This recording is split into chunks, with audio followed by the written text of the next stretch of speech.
Il y a des mystères qu'il n'est peut-être pas nécessaire d'éclairer. Pourquoi Marie-Ève Gaillet a-t-elle raté une compétition dont elle se languissait depuis si longtemps, et notamment depuis qu'elle avait été battue pour la sélection de Tokyo par Margot Pinot? En analysant ses combats, 2 perdus sur 3 contre les 2 futurs troisièmes, il faut quand même le souligner, on peut trouver quelques raisons à invoquer.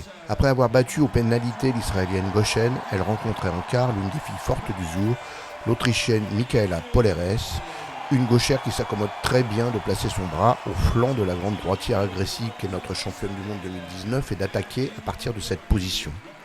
Pas de surprise donc, d'autant que ces 2 combattantes se connaissent depuis le lycée, si l'on peut dire, puisqu'elles se croisaient déjà en cadette. Dans leurs jeunes années, c'est la Française qui était dominante, mais depuis 2019, au lendemain du titre mondial de Marie-Ève, c'est l'Autrichienne qui a pris la main et ne l'a jamais rendue. Quand elle aborde ce combat, Marie-Ève Gaillet a perdu 4 fois de suite face à cette Michaela Poleres qui a depuis gagné un master, une médaille de bronze mondiale et atteint une finale olympique. Dès la seconde séquence, la hanche de la gauchère est placée et Marie-Ève Gaillet concède le waza-ari. Elle court après ce score pendant tout le combat et se fait fixer au sol sur un dernier sumi-aichi du désespoir. On peut au moins voir là la démonstration de la difficulté pour notre championne au judo ultra agressif et perforant à adapter son style à celles qui ont trouvé la parade. On pouvait attendre de sa part une stratégie pour faire face à l'enjeu olympique contre une telle adversaire. Ce ne fut pas le cas, ou alors elle n'a pas marché. Le second combat est plus troublant. La sympathique belge Gabriella Willems était déjà toute heureuse de constater que ses progrès sous le mentorat de l'excellent Cédric Temence l'avaient amenée jusqu'à un repêchage face à la féroce française alors qu'elle est encore convalescente d'une opération au genou. Au sortir d'un combat qu'elle avait gagné dès la première passe d'armes en suivant au sol et en dépliant pratiquement sans résistance le bras de l'intimidante Gaillet, qui lui ouvrait ainsi tout grand le chemin vers le bronze olympique, elle n'en revenait toujours pas et en plaisantait même avec les journalistes. Le repêchage, de prendre des filles comme ça s'annonçait quand même compliqué sur le papier. J'avais beaucoup de défaites contre elle, donc c'est très tactique parce qu'elle allait se jeter sur mon genou. En plus, mon genou un peu opéré, donc c'était donc il y avait tout un schéma de kumikata pour ne pas la laisser prendre l'ascendant comme ça. Et bien enchaîner au sol et bien contrôler sa manche, c'est des trucs de judo. Aujourd'hui, ça vaut plus que tout ce que j'ai perdu en soi. Et ton dernier combat, c'était à la mort? J'ai tout donné, tout simplement, ah non, c'est sûr. Et même quand tu mets le waza-ari, je me dis qu'est-ce qui va se passer, quoi, c'est pas du tout fini. Je pense que Cédric, il a dû transpirer au moins 2-3 litres là. De ce deuxième combat perdu par la championne d'Europe 2022 et 2023, on pouvait là aussi tirer un enseignement factuel. Ses faiblesses anciennes au sol n'avaient pas été comblées. Évidemment, cela ne suffit pas pour comprendre pourquoi aujourd'hui, en ce jour si important, c'était les limites de Marie-Ève Gaillet qui étaient apparues si nettement plutôt que ses formidables points forts. Un mystère qui interrogeait même les plus proches comme l'entraîneur Christophe Massina. Forcément un sentiment de grande déception de passer à côté de cette catégorie. J'ai pas reconnu Marie-Ève aujourd'hui, donc je ne sais pas ce qui s'est passé. Pourtant ce matin, je l'ai plutôt trouvé plutôt en jambes, précise, avec le smile aussi. Donc voilà, et puis je sais pas. Alors bon, sur l'Autrichienne, elle a confondu, je pense, attente et patience. Et du coup, c'est vrai que c'est un profil qu'elle n'aime pas. Et donc, elle a eu du mal à se livrer, même après le waza-ari, alors qu'une fois qu'elle a le waza-ari, elle a eu quelques opportunités pour pouvoir y aller, mais du coup, elle a été un peu trop attentiste, en fait. Et puis ouais, cette lésion de boussole où elle laisse engager les bras assez facilement, en fin de compte, c'est vraiment dommage. Et puis, elle passe à côté de sa compète, mais on passe à côté de la compète des 70. Là, je mets vraiment toute. Il n'y a pas que Marie-Ève, il y a tout le monde. Je suis surpris parce que ouais, je pense que même elle l'a pas vu venir en fait. Alors après, on aura le temps d'en rediscuter. Là, de toute façon, ce qui est sûr, c'est que maintenant, faut switcher parce qu'il y a un titre par équipe à aller chercher. Il y a en tout cas il y a des gros combats et des gros matchs à faire. Donc ça, on en discutera on en discutera certainement plus tard. Mais oui, forcément, grosse déception parce qu'elle avait ce qu'il fallait pour être sur la boîte, voilà, même d'aller chercher le titre. Mais on l'a pas vu son judo, on n'a pas vu grand-chose aujourd'hui. L'intéressée elle-même n'allait pas lever le voile, pudeur ou difficulté à faire à chaud, introspection qu'on demande trop tôt aux malheureux perdants. Je sais que j'aurais pu aller beaucoup plus loin et rien ne me fera baisser les bras dans ma vie, et même ça. Et voilà, je suis hyper reconnaissante et je suis désolée parce que je sais que j'aurais pu aller plus loin. Donc désolée pour tous ceux qui ont cru en moi. Et voilà. Non, j'étais pas tendue. J'étais relativement sereine. Après, sur mon deuxième combat, j'ai manqué un peu d'agressivité. Enfin, en ayant discuté avec mes coachs, parce que j'ai pas fait l'analyse toute seule. Là, j'étais remobilisée, je suis contente. J'ai réussi à switcher. Après voilà, c'est la liaison de boussole. Ça allait vite et j'ai pas su m'en sortir. Quoi qu'il en soit, c'était ainsi.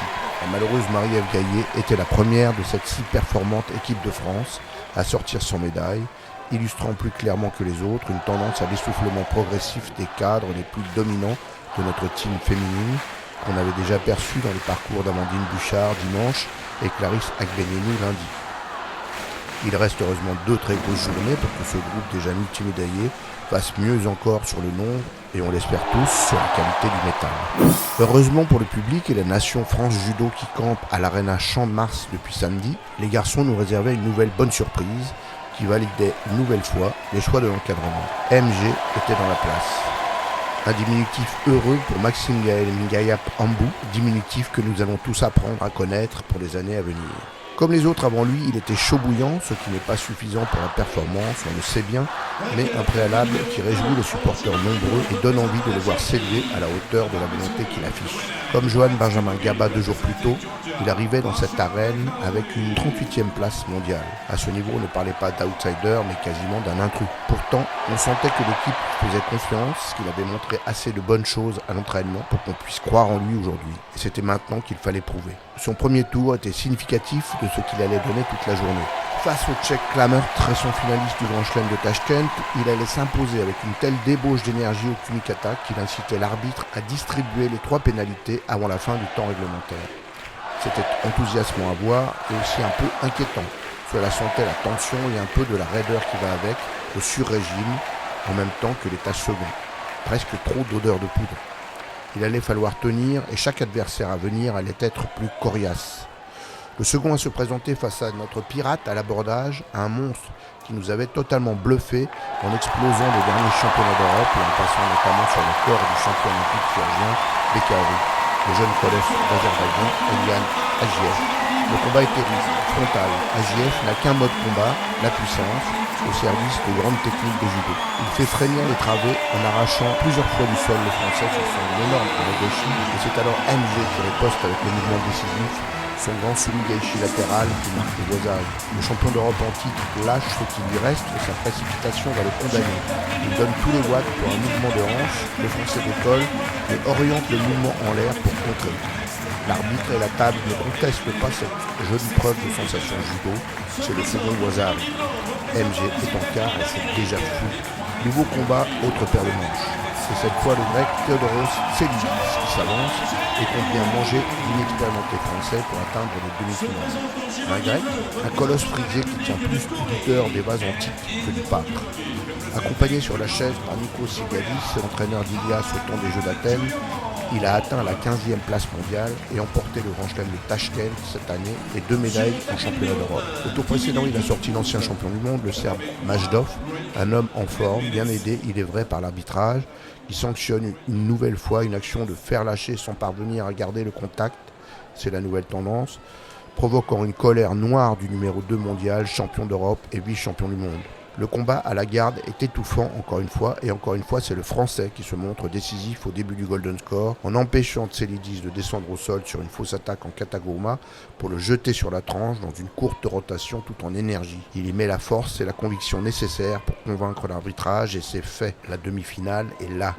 C'est la pause, le temps de la cogitation et il y a de quoi réfléchir. C'est le splendide Sanshiro Murao, son futur adversaire.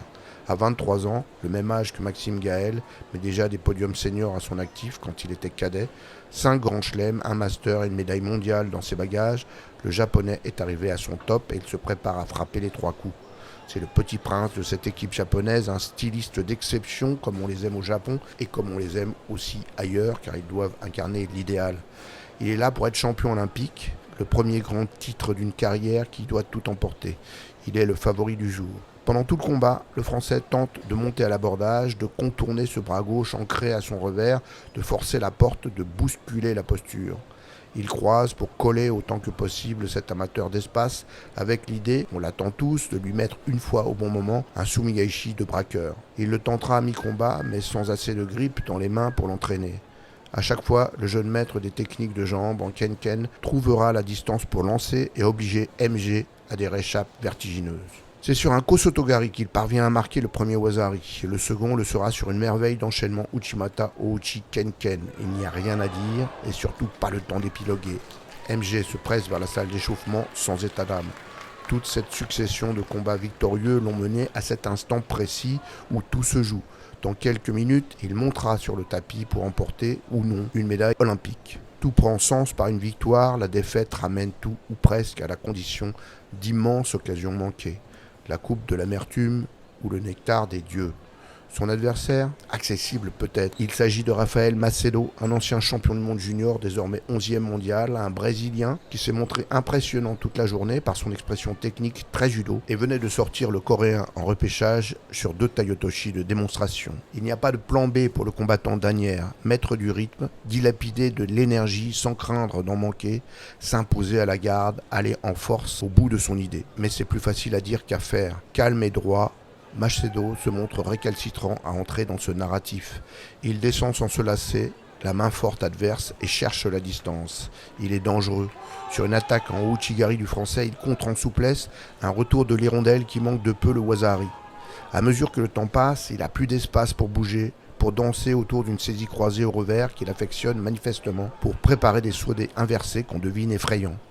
Dans la dernière minute, le combat devient plus mobile et c'est à l'avantage du Brésilien qui lance une très forte attaque en kataguruma déstabilisante et un de ses saudés debout à la reprise suivante sur lequel Ngaia Pambu s'envole et évite par miracle le Wazari. Sentant la bonne odeur du métal, le Brésilien met la pression au sol, où il a l'air aussi très au point. Il se place en sankaku. MG ne veut pas craquer, desserre l'étreinte et sort le bras pour se redresser. Rafael Macedo veut le maintenir, le rabat vers le tapis avec la jambe du dessus, tente de le garder tout en cherchant à contrôler le bras. Mais l'arbitre interrompt le combat à cet instant et donne la 3e pénalité au Brésilien qui n'y comprend rien. Il n'est pas le seul puisque tout le public, les commentateurs en télévision les plus avertis, les groupes WhatsApp du monde entier, les téléspectateurs qui se comptent en millions et même les entraîneurs des athlètes concernés se perdent en conjectures. Il faudra une bonne demi-heure pour se faire une idée plus claire. Ce n'est pas pour avoir mis les doigts dans la manche que Macedo était pénalisé, c'était l'opinion majoritaire, mais bien pour avoir serré la tête de l'adversaire entre ses jambes, ce qui est interdit. À ce moment, on est partagé entre éprouver de la colère pour une décision si au pied de la lettre d'un règlement qui au départ ne visait qu'à empêcher les tentatives d'étranglement portées directement sur le cou, ou laisser derrière soi les errances arbitrales pour aller communier avec la joie d'un nouveau médaillé olympique masculin de cette équipe de France, lui aussi membre des forces spéciales comme Johan Benjamin Gaba, Maxime Gaël Ngaia Pambu. Après une telle performance, la parole est d'abord au témoin le plus pointu, l'entraîneur heureux Guillaume Faure, qui n'a cessé toute la journée de lever les bras au ciel en triomphe et de booster les travées pour plus d'acclamations pour son poulain. Il y croyait bien sûr, mais tout de même, quelle aventure. On vient de me l'expliquer là-bas ce qui s'était passé, mais c'est le sangaku sur la tête, mais en y réfléchissant, c'est vrai que je l'ai vu, mais bon, voilà, comme j'ai vu MG s'envoler juste avant, j'ai eu peur qu'il prenne rétroactivement la pénalité, le 3e Shido. Donc c'est vrai que j'ai pas compris tout de suite, j'ai eu un temps d'attente, je me suis dit ils se sont trompés, non, ils vont se raviser, non, on a gagné, ouais, ça fait beaucoup et que les deux comme ça, je parle de Johan, arrivent à être au rendez-vous entre potes avec une médaille, c'est un truc de malade. Ce qui me bluffe, c'est que je vais pas vous mentir, même nous, on s'était pas imaginé des objectifs pareils. Par contre, eux, je pense que si. C'est ça le plus fort. C'est ça qui me bluffe. Hommage à Richard Melillo et à Stéphane Frémont qui les ont vraiment mis dans ces dispositions-là de travail, de rigueur et de se recentrer sur son projet personnel, quoi, de savoir ce qu'on veut en faire. Du coup, de leurs années juniors et jeunes seniors, et ils ont eu ça. Nous, on a juste à greffer des éléments techniques, des éléments tactiques, mais la culture de la gagne, la culture du projet personnel, ils l'ont acquis. Donc à partir de là, les mecs, ils n'ont pas de limite, ils nourrissent de grandes ambitions, et puis ils nous prouvent aujourd'hui que ils ont réalisé leurs rêves et que rien n'est impossible. Même si il me semble que avoir vu que le japonais était deuxième, c'est vraiment un monstre, et il va falloir travailler à l'avenir justement pour voir comment on peut passer ce genre de combattant. Je peux vous dire qu'en chambre d'appel, c'est un animal qui va sortir de cage et voilà quoi, c'est quelqu'un de très réservé, très drôle, c'est quelqu'un qui est avec Johan, ils ont un humour très sympa. Par contre, c'est un lion en cage, et quand il sort, attention. Le seul moment où je l'ai canalisé, c'est au premier combat, qu'il ne se fasse pas prendre par les cris de la foule, parce que c'est quand même, comme je te l'ai déjà dit, c'est unique au monde, même au tournoi de Paris, c'est pas comme ça. Donc voilà, ne prends pas le départ d'un 100 mètres. Voilà, tu ne tombes pas sous l'émotion des cris de la foule, fais ton truc, reste dans ta bulle, et puis au fur et à mesure, tu vas voir que ça va te servir, ça va te pousser dans les moments durs, et c'est à ce moment-là que ce sera efficace. Et après, à partir de là, non, ça s'est enchaîné tout seul. Au contraire, je le chauffais pour qu'il soit dans ses propres dispositions. Avant qu'il aille sur son combat, je lui ai dit, tu vas faire le travail, et le public va t'aider à finir. Parce que vraiment, je le voyais comme ça. Et que le public, là, avec ce qui se passe, avec les encouragements récurrents, ça influence, ça booste notre combattant, ça déroute l'adversaire, et ça influe aussi les décisions arbitrales. Et donc, le home advantage, il est là, il est indéniable. On y revient encore. Maxime Gaël Ngayap Ambouti MG est, comme le tout récent finaliste olympique témoin de 73 kg, Johan Benjamin Gaba, issu de la matrice des forces spéciales. Ce groupe, né d'une belle aventure junior il y a 5 ans sous la férule de Richard Melilot et Stéphane Frémont. Et qu'en pense-t-il, lui, Stéphane Frémont, de cette nouvelle médaille du jour ? Si c'est pas en France, ni l'un ni l'autre ne sont sélectionnés au jeu. Et ils sont sur la caisse. Mais c'est un truc de fou. Le travail paie, c'est du tapis, de la muscule, enfin des séances. Un groupe fabuleux à entraîner avec une énergie. Je vous l'annonce tout de suite, ça sera l'équipe de France de demain. Je l'ai trouvé plus impactant ce matin que cet après-midi. Tu vois, si ça avait été dans la continuité, ça aurait pas été le même combat sur le jab. La tactique sur le jab, c'était que, c'est simple, c'est que Mourao, s'il n'a pas cette main posée, ça devient compliqué pour lui de pratiquer. Sauf que quand elle est posée, c'est un tueur. Et là, en fait, les fois où elle a été posée, il en bavait un peu. Ce matin, moi, je l'ai trouvé habité. Tu vois, tu le voyais là dans la chambre d'appel moi, je bouge pas de la salle d'échauffement. Putain, il est habité, il va tout casser. D'ailleurs, ce qui se passe sur AJF, il lui casse la bouche quand à Paris, ça a été l'inverse. Quand tu es attendu de nulle part et que là aujourd'hui, en fait, leur sélection est plus due à leur capacité à être bon sur les équipes que sur les individuels. Et là, du coup, ils sont basculés d'un statut de coéquipier. Putain, j'ai ramené la breloque olympique. Il en parle bien aussi, le héros de ce mercredi, de cette 3e médaille masculine française, la sienne, d'ores et déjà une performance supérieure pour le nombre au résultat des masculins tricolores depuis Sydney 2000. J'ai travaillé dur. J'ai passé des moments un peu plus tristes avec les blessures. Mais ouais, aujourd'hui, obtenir cette médaille, ça fait vraiment plaisir. Mon envie, c'était d'en découdre. Je voulais la médaille d'or. Ça s'est pas passé comme prévu. J'ai eu la médaille de bronze, mais ouais, j'en suis satisfait. Et j'espère que je reprendrai le japonais aux équipes et que je prendrai ma revanche.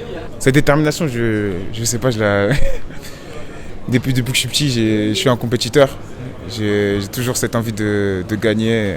Quand du coup je me suis qualifié pour l'écart, je savais très bien qu'au final j'allais faire un truc. J'étais persuadé. Et les Jeux Olympiques, c'est tous les 4 ans. Donc je me suis dit que si je me remobilisais pas pour cette place de 3, j'allais attendre 4 ans encore pour aller obtenir une médaille. Du coup, j'ai passé directement cette médaille olympique à mes proches et tout faire pour les rendre fiers. Ouais, c'était chaud. Heureusement que j'ai eu une belle réchappe à la fin. Mais ouais, c'était un adversaire que j'avais déjà pris. On s'était déjà pris 2 fois, il y avait une victoire pour lui, une victoire pour moi. Du coup, maintenant ça fait 2 et je vais pas cacher sur cette victoire. Je me suis senti en difficulté, mais bon, j'ai réussi à bien m'opérer dans l'espace. Du coup, grâce à ça, j'ai pas pris de valeur. J'ai bien aimé mon agressivité, mon engagement. Je suis quelqu'un de très engagé quand je combats, donc ouais, c'est quelque chose que j'ai apprécié. Il ne faudrait pas oublier les 2 vrais héros de la journée du point de vue de l'excellence. Les 2 nouveaux champions olympiques. Chez les féminines, la Croate Barbara Matic survole la compétition avec le sourire, une habitude qu'elle a prise depuis qu'elle a amené le premier titre mondial à son pays en 2022. Cette fois, ce sera la première médaille olympique et elle est en or. Et chez les garçons, on attendait Sanshiro Murao, ce sera finalement Lasha Bekaori pour t'emmener d'un Waza-Ari en début de finale. Démoniaque d'intelligence de combat, débordant de force et de procédés pour faire tomber, il trouvait le moyen de revenir avec un enroulement de bras tout en conviction qu'il convertissait en Waza-Ari avant d'inciter le japonais à l'attaquer sur un fauchage pour mieux le contrer en laissant traîner un pied entre les jambes du japonais. Un lutteur du Shidaoba plus qu'un judoka, mais aussi une incroyable force mentale et un vrai génie pour amener ses adversaires sur le dos. À 24 ans, il réussit l'exploit d'incarner le premier double champion olympique géorgien et il est tout à fait capable d'aller chercher en pleine forme le 3e à Los Angeles. Ce jeudi, c'est le 1er août et cette nuit, la France a été en tête du classement des médailles olympiques, tous sports confondus, pendant 5 minutes. Il faut savourer et espérer que Madeleine Malonga, moins de 78 kg, et Aurélien Diès, en moins de 100 kg, puissent contribuer à la moisson du jour.